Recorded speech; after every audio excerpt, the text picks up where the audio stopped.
Pozvánka Noc milostí v Dolnej Tižine. Srdečne vás pozývame na Noc milostí, ktorá sa uskutoční vo štvrtok 26. februára 2026 o 18. hodine v kostole svätého Archaníla Michala v Dolnej Tižine, 15 km od Žiliny. Bude adorácia s odprosovaním, s velebovaním za slovenský a český národ, modlitbami a eucharistickým požehnaním. Farský kostol Michala Archaniela je vykurovaný. Tešíme sa na každého z vás. Pozývame k osobnej účasti. Noc milostí v Dolnej Tižine. Zasvetenie sa svätému Michalovi Archanielovi.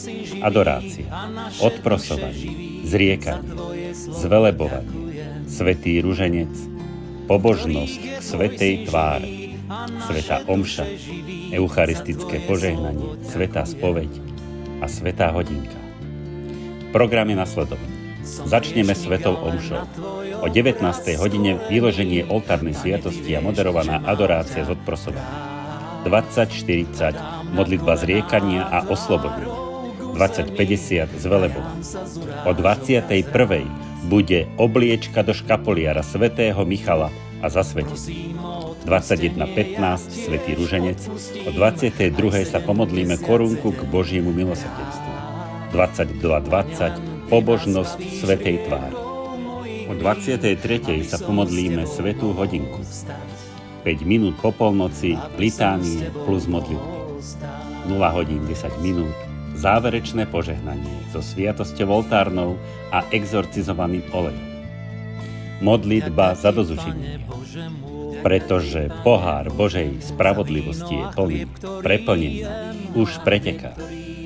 Len mohutná sila modlitby a odprosujúceho pokánia ochránia svet pred tým, čo mu pripravila Božia spravodlivosť. Počúvnite aspoň teraz hlas vašej nebeskej Matky.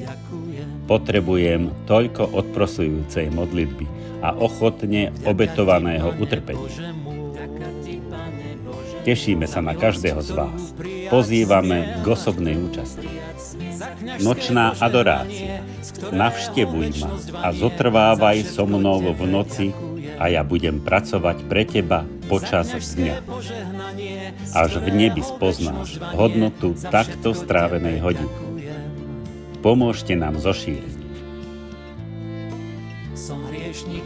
Všetkých srdečne pozývame k osobnej účasti.